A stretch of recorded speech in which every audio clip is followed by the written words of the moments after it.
Exuberant is the word I choose for my guest today. Diane Cunningham Ellis, coach, consultant, catalyst, was far from exuberant for much of her life. Suicide, lawsuits. She was a therapist with lawsuits, addiction, recovery from alcohol, and 12 years sober. She's been through divorce, selling businesses, pivoting again and again and again to become this dynamo that we're going to meet today. Join me and let's see what she's up to now. But first, well, good, beautiful day, beautiful, beautiful souls. This is Charla Anderson, host of the Charla Anderson Show, collector and connector of fascinating people. And everyone is fascinating, especially you. But first, let's take our little 22-second mini vacation. We're going to breathe in some calm for 7 seconds, hold for 4 seconds, and breathe out gratitude for 11 seconds. So here we go. Breathe in. I am calm. Hold. Relax, release. Thank you, thank you, thank you, thank you, thank you. Getting a little grounded and settled multiple times a day is a really smart thing to do. So here we go. So Diane, I'm so happy that you were able to say yes. We were, I had all of a sudden this opening. It's usually booked almost 3 or 4 months out. So I was like, you said yes, yay, because I've been admiring you for quite some time since we met through Terry Lee Harrison. You started, originated NACWE, the National Association of Christian Women Entrepreneurs, mouthful, a few years ago, and then I think sold it, right? So still involved, and I want to know all about you. I just watch you on Facebook, and you're exuberant. You're just out there, and you always got beautiful, fun eyeglasses and different colors. I kind of like that, Yeah. So let's meet. Who are you in this world? Tell me about this. Okay. Who you are, where you been, and what you up to now. I love it. Well, and I love fascinating people. And of course, you and I are both so fascinating that we could just talk for days and hours. And so, yes, thank you for having me on your show. I founded the National Association for Christian Women Entrepreneurs a long time ago, actually 15 and almost 16 years ago now, Charla. It was in 2010 because, and here, this is interesting. I had been through the suicide and lawsuit of a client as a therapist, and really lost my career. I lost my career, my chosen career as a therapist. Restarted, ground zero from in the coaching world, tiptoeing around, thinking, okay, because I had some limitations on me based on malpractice. When you get labeled with malpractice, you have a lot of fear. But I knew that God had called me to serve, to lead, to gather, to, bring the women together. So eventually I got this crazy idea that I wanted to create I don't think I had the word association, but to create something where we could, and I did it. And I look back on my younger self, and I just want to give her the biggest hug and the high five and, rock star, I love you, because I had no guarantee. Of course, none of us have any guarantee. Is this thing going to work? Am I going to actually keep going? Am I going to do this? So I did. I launched that, and it was amazing, and it is amazing, and it's still going. And like you and I see each other there, but I sold it. Like you mentioned, I sold it after running it for 7 years because I think sometimes what I know to be true about myself and other women, we hold on to things. We hold on to people and things and, everything. There's a saying in the 12-step rooms, everything I ever let go of had claw marks on it. Whoa. And it's like, okay, but it was right for me to let it go, to sell the company. And I found a wonderful purchaser, and then now it's on its third owner. And our colleague Terry Lee is one of the directors.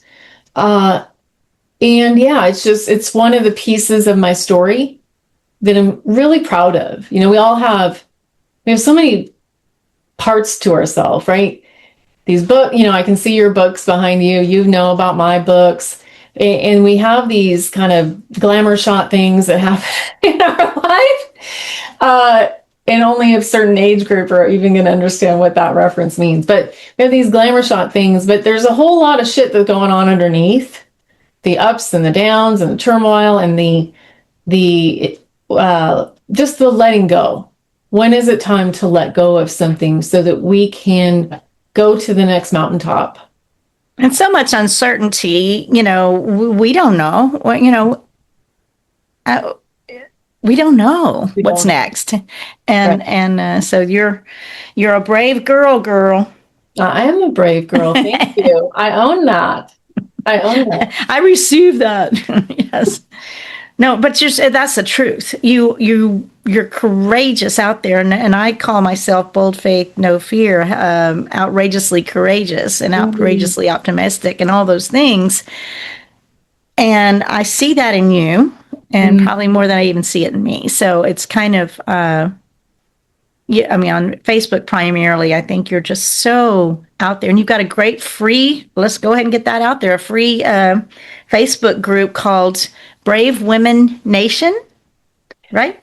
That's one of the names it's had. It has evolved. It's now called the Brave Rebellion, the Brave Rebellion Movement, the Brave Rebellion Movement. Because, whoa! Yeah, last year I had a coach that was just like, "You seem to really like to rebel," and I was like, "Yeah, I actually do." So we changed the name of the Facebook group. So Brave Rebellion for Christian women. And so anybody that's listening, come on and hang out. If you want to rebel, and here's what we're rebelling against. I feel like I'm here to help women rebel against those old stories, the fear, the expectations that were passed down. I want to liberate women from fear. I want to liberate mainly I have to start with me, because I can get scared to post, right? It's like, what the heck? Scared to post something that feels a little bit off. Maybe it's not as exuberant as I normally am. And it's like, okay, well, exuberance, like you said, takes one to know one, first of all. But it's all the feelings. You're going to be happy. You're going to be sad. You're going to be grieving. It's this... It's like, I want to be my full, true self on the internet. And the right people will flock to the people like us that are willing to do that. So authenticity, which I said this a couple of years ago on my show with this one gentleman who was crazy out there. And I said, authenticity is the new sexy. And he's going, I'm calling my wife and telling her, so authenticity is, and being real is the most attractive for, I believe, to attract people to you. And if somebody is, I believe that we've got a spirit of offense out in our world. And if you want to be offended, go for it. Nobody cares. So did I say that? And, but, give up the spirit of offense. Be open. Be curious. And I think the reason I'm so attracted to your persona on Facebook, and is because of that. You're just real, and you're going. By the way, I know you just said you got a grandbaby in the house, and you're covering your spit up with your spit up over here. So what if we're not real? What's the point? I totally agree. It's too much trouble to be fake. It's too much trouble to hide and to be, not real, not true to yourself, not integrity of who you are, not following your own values. Yeah, and we can get so I'm going to use the word addicted to following that person's system, that formula. This, you and I are reading books like, we read a lot of books. We've already talked about one. We write books, we read books, but I can, sometimes we can get swept away in thinking, oh, that other person I need permission, or I want approval, or I want to do it that way. That person seems to be achieving some grand thing I want to achieve. But every time I've tried to do it that way, it just hasn't worked. And then I feel even worse. And then I start questioning all of my weird nuance, which is actually the magic. The most magical thing about us is our weird stuff, our quirky, I remember the last time I saw you in person, and I was being so crazy at that NACWE group, pretending to pole dance on the pole in the middle of the room. And I'm like, well, that's just who I am. Well, that's the one I had all the turquoise teal cowboy boots and all the Christmas. Wasn't that where we were? Yes. That was fun. But so I was a little quirky. I mean, who wants to be normal? I remember in high school, I got people would go, "You're so weird," and I would be going, "Well, thank you." It's like, so I guess there's something about that out there. Yeah, I feel like I've had a lot of anger in the last week or two, and it's been interesting because it's like an anger / grief of how many times I've been calling it abandoned myself in order to try to be smaller or different, and it's like nobody's fault. It's no one's fault other than my own, of letting, making my own version of exuberance, somehow chastising my own vibe internally. And a lot of this is not like, I'm not saying these things out loud, but it's that churning inside you where you're like, did I just say too much? Am I okay? And it is okay. It's second guessing. So yeah. So and I'm sure it has a purpose. But and no matter what age, I mean, I think age is so interesting because I'm younger than you, and I have mentors that are younger than me, and I'm paying these girls. I want to hang out with all ages because I want the wisdom. I want the wisdom from the young ones, for sure, because they see the world differently, and I can learn so much. I learn so much from my clients. I learn so much from this I'm going to learn so much just from this podcast, right? Because if we come with a learning spirit, then we're always going to learn. We're always going to be like you said, curious. I wonder what's going to happen today with Charla and I, because we don't exactly know. How fun is that? Nothing is, normal. I tell my kids, I was like, there's a really wide range of normal. Please stay in it. And they didn't. But, it's like, what is normal these days? So you and me, we're called to be the light in the dark place. I mean, the world has got a lot of darkness and confusion. Mm-hmm. And we're called to be the light.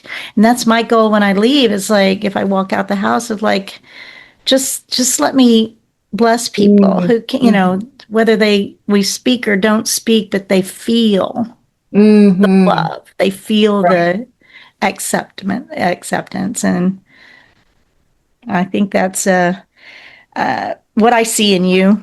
And I know you're doing some workshops, you're a coach.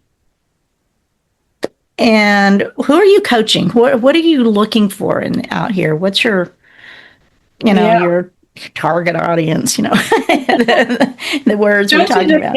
Don't you just hate all those marketing words? I'm like, I'm looking for women that, I'll just go off the cuff. I want to work with women that inspire me. I want to work with women that have a big dream, huge vision that they can feel on their insides. I do not and will no longer work with women that I have to drag across the finish line, because nobody needs that. And I don't need, nobody that works with me they don't need accountability. They're already kicking ass. So I work with, on my website, it says ass kicking Christian women who most likely are in their 50s, 60s, and beyond.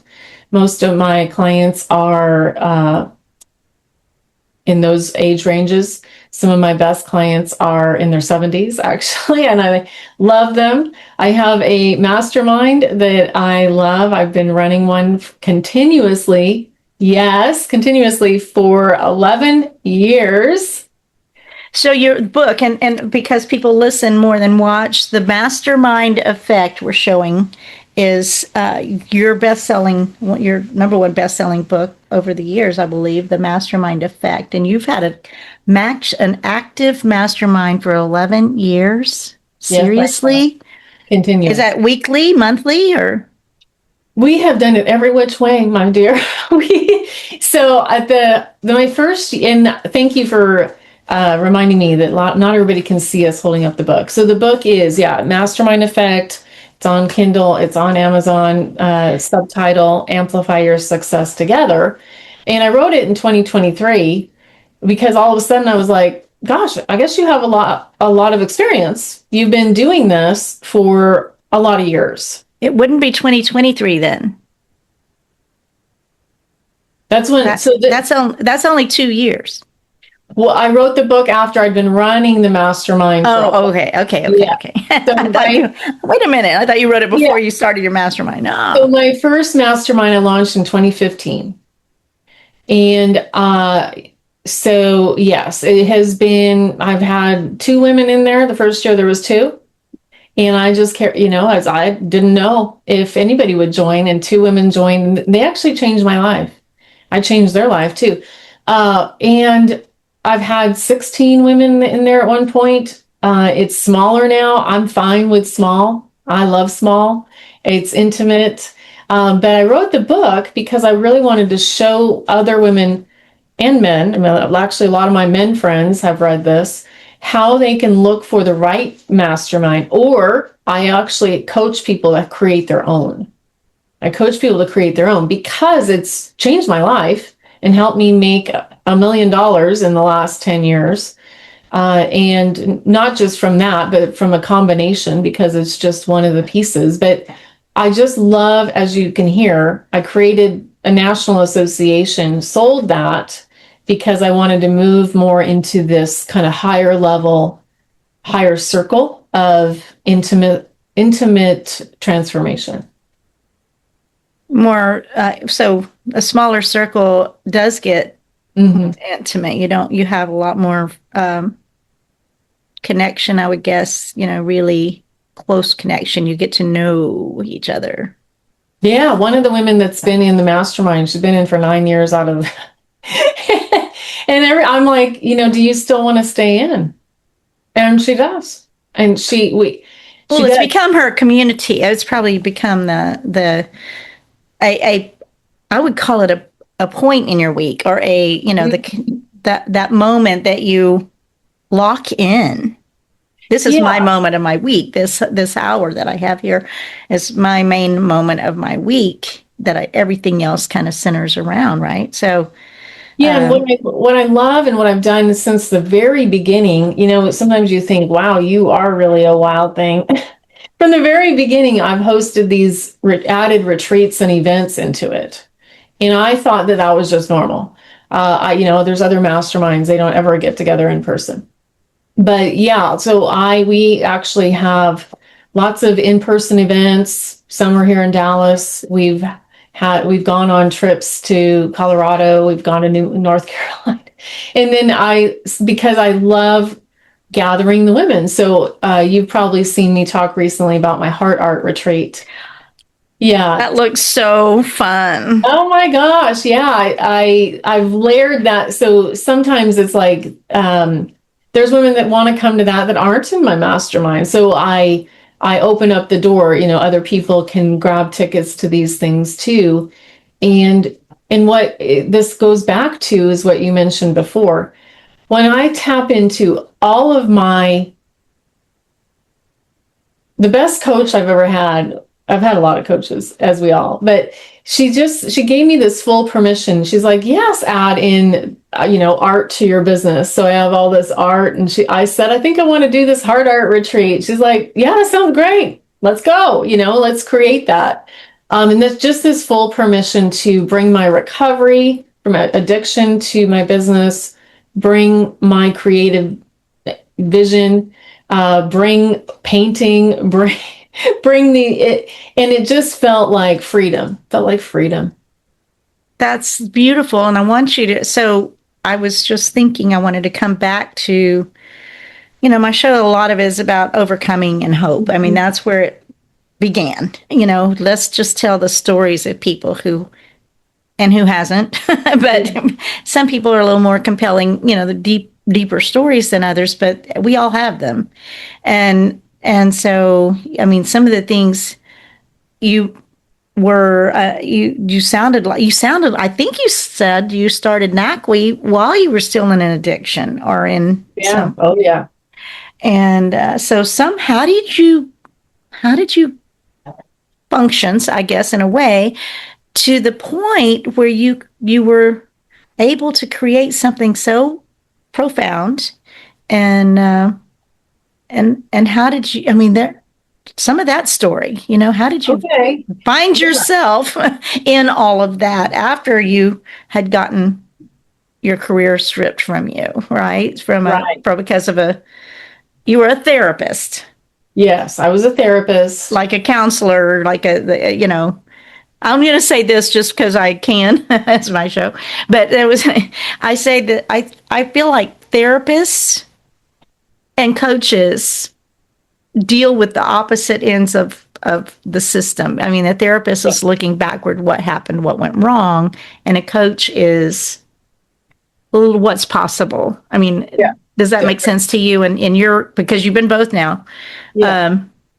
It doesn't mean that therapy isn't effective and necessary at points, but at some point, you sit the psychiatrist's couch for 20 years, still telling about the childhood trauma instead of what's possible. So I just said a whole bunch of stuff, and you pick and choose what you want to talk about. Sure. Yes, I agree with you. So let me tell a little bit more of the overcoming from the therapist story. So yes, I was a therapist in an office, master's degree, sitting there. It was an EAP program. And then I had a... So what is EAP? Oh, it stands for Employee Assistance Program. Okay. For clarification. And then I had launched my a private practice. I had, I guess, this entrepreneur gig inside me, even at 27, 28. And then one of the clients chose to suicide, and which was horrible. I mean, I'm 28 years old. I'm new in my profession. And therapists say, it's bound to happen to you in your career, but not, that young. So, and then his wife, a year later, filed a lawsuit and blamed me for his death. And I can laugh about it now. It's not funny. None of it's funny. It was very traumatic. It was obviously very traumatic to him, his wife, his children. But it was also very traumatic to me as the person blamed.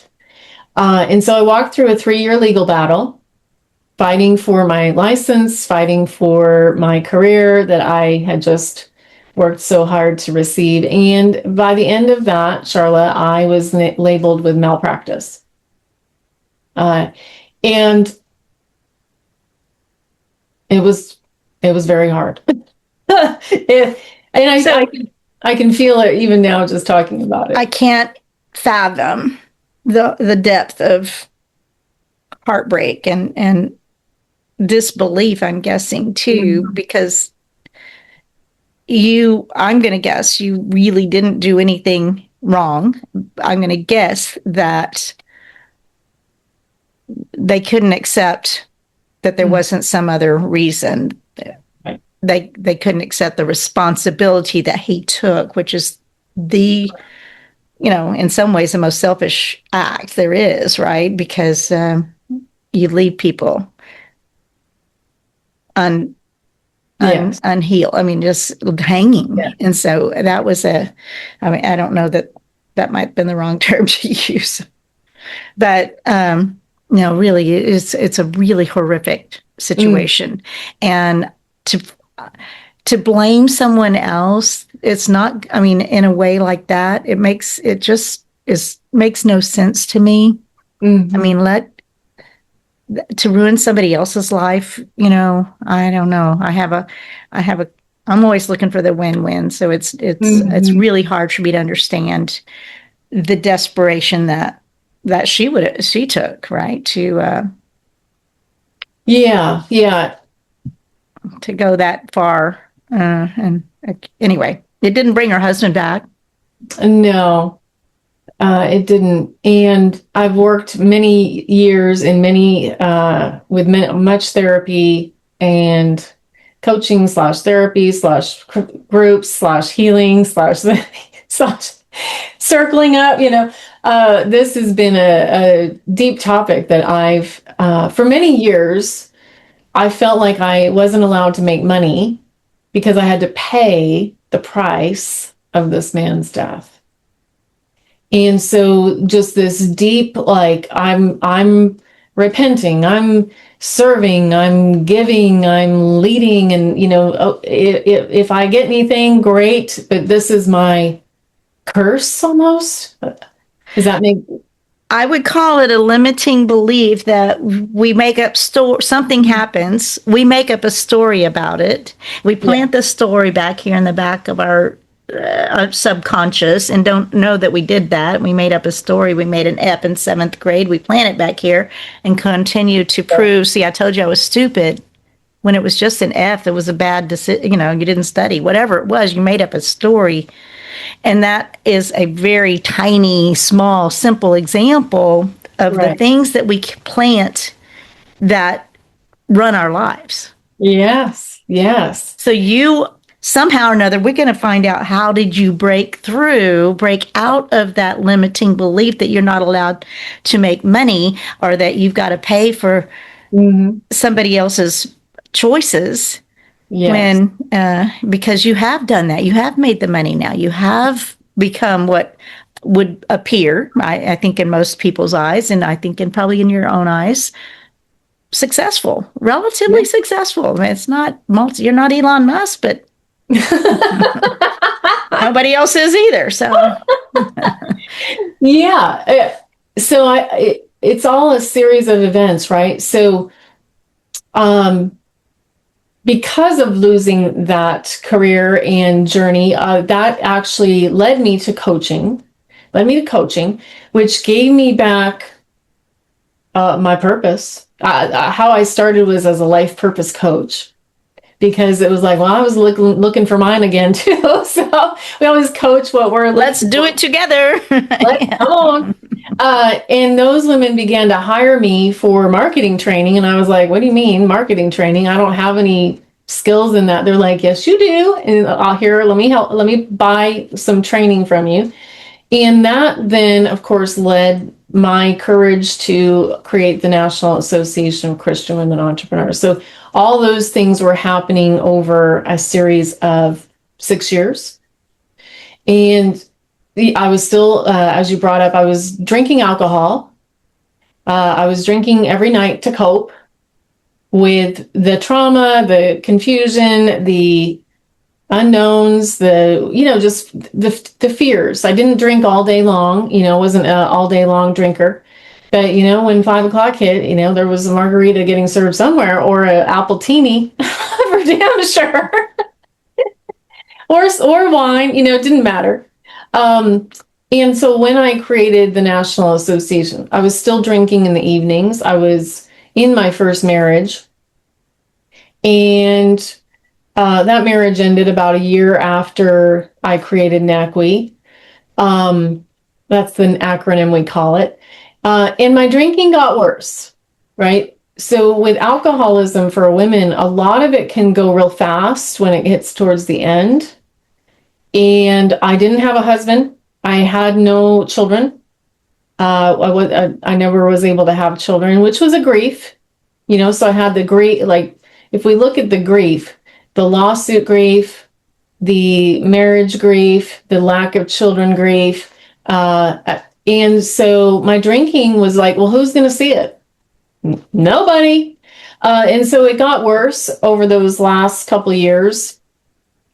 And then, rock bottom, I have a book called Rock Bottom is a Beautiful Place, because I believe that it was a beautiful place. And I wrote that in my journal, and I thought, well, I ended up with, I have 3 books in a book series called Rock Bottom is a Beautiful Place, because I invited these other women to come tell their story with me. So I got sober. Let me fast forward. My drinking got worse. I was drinking every night, and I hit rock bottom in June 18th of 2013. So my sobriety date happens to be Juneteenth, which, of course, I didn't even, if you don't live in Texas, I didn't know what that even was. So I got sober on the day of freedom, Juneteenth. And so I've got 12 years of continuous sobriety, which is really a big deal. It's a big deal. And so how did I do it? Well, I built my business just the same way as I write books or as I got sober.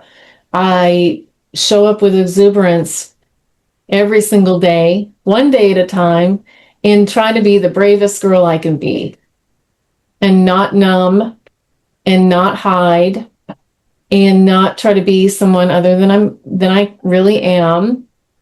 And just hopefully I'll do that again today and then again tomorrow. So it is certainly one day at a time. So, whoa.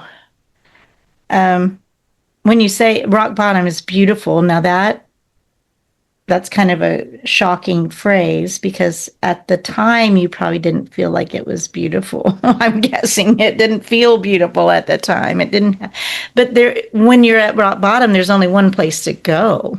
Right. Yes. Yeah. And that's why I titled the book that. Let me just grab these just for the sake of those that are watching, because it turned into... Were they collaboration ultimately? Whoopsie! All the books go tumbling down. Yeah, so it became a collaboration book series. Rock Bottom is a Beautiful Place, Testimonies of Triumph. And I just felt like I felt like God was saying to me after I got sober, not the first day, but within a certain time frame, pretty quickly, I felt like if I could help one woman, that's what I'm supposed to do with this story of letting go. And so I put it out on YouTube. I told the NACWE members, I sent an email, it's like, again, about authenticity, vulnerability. It's like, well, some of these people are going to dump me because I got a divorce. Some of these clients are going to dump me because I got sober. I'm going to AA. But the opposite became true, Charla. All of these women were like, I don't care. I want you. And so, rock bottom that day was not great. It was horrifying. It was disgusting. I had had a liter of tequila. Just me, a liter of tequila. It was not pretty. It was horrifying. But thankfully, in AA, there's a phrase we call it incomprehensible. Let me say it right. Incomprehensible demoralization. And that says it real clearly that's what I felt that day. Like, disgusted with myself, like I'm running this Christian company. I look like this, that, and the other on the Facebook, and I am hungover and horrified and completely with my tail between my legs, humiliated. But that is that's where you landed, but it's also where you started. So that seems to me this you were you weren't real to yourself if you're hiding that you're, you know. Right. But I love that the Christian women that were around you chose to embrace rather than to judge, because if they're judging, there's a mirror somewhere, so Amen. right. Yeah. And it just became, it's so much a part of my story. I share it very publicly. It's on, got books about it. I've got YouTubes about it. And I mean, I very publicly talk about it because I don't want to live in shame, and I don't want any, I want to be the beacon of hope, the light, like we've talked about, for another woman that looks great on the outside, but she's struggling. And there's so many different forms of addiction. Some of them you can see. Some of my main addiction actually has been food, and using food and eating disorders. That came long before the alcohol addiction. Now, I went to a 30-day rehab for food. I went to a psych unit, let's tell the truth. When I was 18, I had had an eating disorder that year, and I stopped eating. I mean, I've weighed a lot more and I've weighed a lot less. And I chose on my 18th birthday, I asked my parents if I could go into the hospital. And I did. I stayed 30 days for my eating disorder. Did they know you were having one, or did they began to? I mean, I lost my period, right? So I was, it's not healthy when a 17-year-old girl like stops having her period for 6 months because she's starving herself. And so, yeah, but I was, of course, living in, trying to keep all that a secret from my parents. But they wholeheartedly said, of course, it means we want to help. We want to help our daughter. So, I mean, addiction is so you have as you call it, an addictive personality, so to speak. So that's me. Okay, so I've said this before. I know someone that gave up alcohol. Mm-hmm. And shifted that addiction to the meetings, and in over 30-something years has never missed a day without going to a meeting. Oh. And I feel like it's a healthier addiction. You have less, fewer hangovers that way, but it's just shifting. An addictive personality probably does have something. Yeah. And there's levels, rock bottom of alcohol or drugs is probably one of the hardest and worst and most normal, visible that you can see. But I'm just wondering, that was a... Mm-hmm. Can you imagine going to a meeting every single day for 30, not missing one? And I don't know if he actually missed one when his mom's birthday. There was some event, and he was going to maybe have to miss one and whatever. Anyway, I'm just curious. Yeah, I don't need to know any of that. It's just here's my thoughts. At the beginning, I was at meetings every day, just holding on for dear. And the miracle is that there's so many 12-step programs. AA, NA, and OA. I've gone to Debtors Anonymous. That helped me get out of debt. There's a Workaholics Anonymous. Whatever situation you have, there's a 12-step program for it. Thank God, because you don't have to get your insurance to cover. It's all you can find a Zoom meeting for anything now, and not back in the old days. But I went to meetings every day for a couple of years. I don't get to as many. I was just talking to one of my colleagues from AA, the program, yesterday, and I said, because the girl that does my hair, she's a alcoholic. I was with a couple other of my alcoholic friends. They're sober, my AA friends. There was so much a part of my life that if I lived closer to what we call our home group, I would be there every day. And here's why.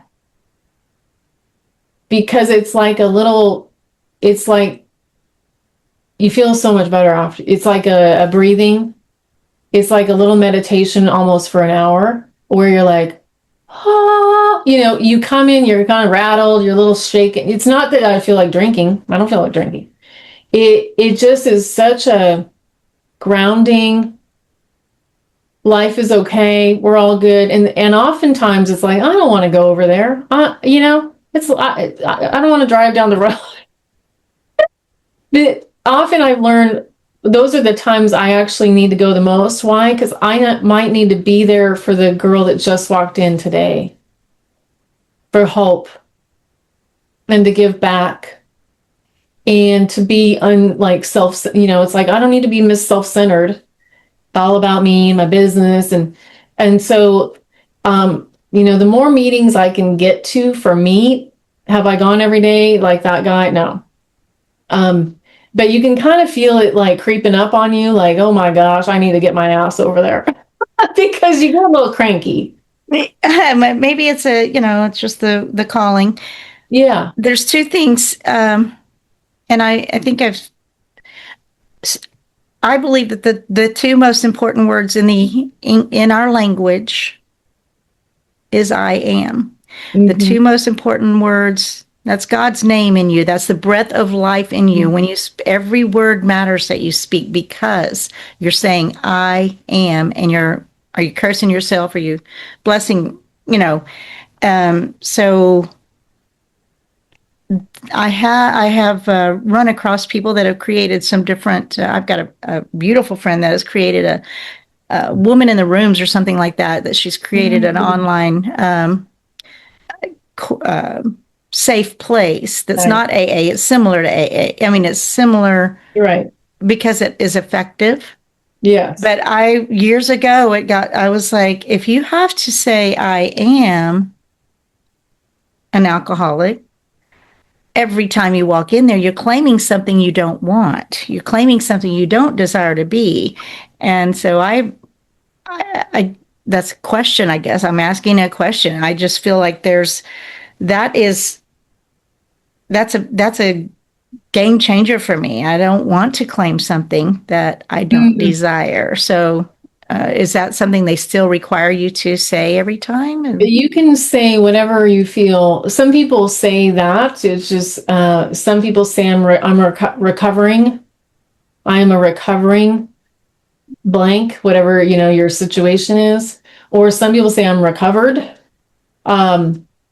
So, nobody's going to tell you how to, and nobody could tell me, hey, I mean, the way AA works and any of these other programs, all we have, when you go in, you get it's called a desire chip. Have you heard of that? So really briefly, when you first go into any 12-step meeting, they're going to ask you either at the beginning or the end if you have a desire to stay sober, or a desire to stop gambling, or a desire to stop feeling this weight of debt. And they hand you choose to get a little coin that's called a desire chip, a desire coin. And so the only requirement for any of these programs is that you have a desire. I have a desire to not feel like this anymore for one day at a time. And I love that. I love just the simplicity of that. And that nobody said, oh yeah, yay, you qualify. I didn't have to fill out an intake form. You have to drink this much before you can come, Right. Because I never got a DWI. I was never, some of my friends, they have. I have a lot of women that you would never know who have had horrible, horrible things that they have done, but they look pretty good. And so they say in the 12-step rooms too, you don't have to go all the way down to the basement. You can get off on floor 5, floor 6, right? And I know I was a high-functioning alcoholic or, drinker, because I was still running my business. But underneath things were starting to crumble. In my, I was doing things I didn't want to do anymore. I was embarrassed, and I didn't want to live a double life. I think there's that. And, somebody was going to find out. I mean, that's just something's going to happen, right? So that's kind of the fact. So I love the desire chip, because what I learned, I wrote the book, Split Second Transformation, Change Your Words, Change Your Life, 31 Daily Practices, and we can change in a split second by changing our words. And I wrote in there, speak what you want, not what you don't want. I will rewrite it someday and say, speak what you desire, not what you don't desire, because want, it means extreme lack. And so you're speaking things that you want, you think you're speaking things that you desire, but desire means of the Father, desire. And God gives you the desires of your heart, right? So in our world, in the Christian world, and by the way, I love that you're like, I'm the cussing Christian coach. I think, we didn't say that in the beginning, but I you said a couple of them, and I'm like, I love it. I don't, you do you, right? That's a key. I love that it's called a desire chip too, and I love that you picked up on that, because it just feels so like, oh yeah, I have that. I have that desire, and the difference between the wanting and kind of this lack and need and help me and fix me. It's like, I don't want that. I want to want it, and I want to be willing to work for it. And I can feel God's desire when I am in those moments. And then other phrase that I heard in the rooms of AA, if I'm not willing, I want to pray for the willingness to be willing. Because we just often resist. We resist what could change our life for so much better. And a lot of it is habit. I mean, it's just habit. It's just changing a habit, and if it's affecting you as a habit that affects you in a bad way. There's good habits and bad habits, right? So you're gonna get, but when you're having that nudge, something is I don't want to do this anymore. I don't know how, but it's the habit, the daily routine, the daily, if you're a smoker and the daily, I've got my coffee or my martini or whatever that you like, those trigger, changing habits is a thing. And it's very challenging. So you were able to do it. You've emerged, and 12 years of sobriety, and do you have, some people I guess have problems going to places where there is alcohol, and some people don't. Doesn't bother you? You just say no? Just say no? I mean, there's been a few times over the years where it's been uncomfortable, or I'm certainly not going to go to a bar for no reason. That's not where I need to be hanging around. But most restaurants serve alcohol, so it's like, so a toast at a wedding, you just get water or do sparkling. I have my sparkling water, Diet Coke, or my coffee. So you learn ways to just be like, it's no big. There's other people that aren't drinking too. But there's been a few moments where I would say I was white knuckling it. But that's far and few between now. That's great. So we spent a lot of time on that particular side of things, and you were so much more than that. That's so much, but I feel like it's important for people to hear sometimes, so I want you, so now what's possible? Where are you headed? What do you need? How can we serve you? And how are you serving others? And you got like 2 minutes. Perfect. So people can find me if they want to know more about any of these things at DianeCunningham.com. And what was the other question? What do I want? What do I need? Well, just in general, what do you want to leave with people? What are you looking for? Yeah. How can we serve you? How are you serving? What's next? All of those things involved in your next 30 seconds. So, well, I want to leave with my favorite quote, and it's by John Wellesley, and it says, "Catch on fire with enthusiasm, and people will come for miles to watch you burn." And it goes along with the exuberance word for today, is just like figure out what lights your fire and go full force into that so people can see you from a distance. And that is attractive. That is magnetic. And I want that for other women and men. And that's what I would say is truly important. I want that. I mean, that goes back to the authenticity of just being you, being the best you, and you look at somebody who is just.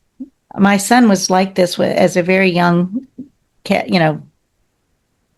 preteen or whatever he was. He was like, people just followed him. He just did what he did, and people just wanted to be around him. Yeah, that's a leader's leader, right? So, and he didn't care about, what the others did or didn't think. So I feel like that there's such a draw to that, like the fire of, you're so exuberant that, people start noticing and go, who is that girl? What's she? right.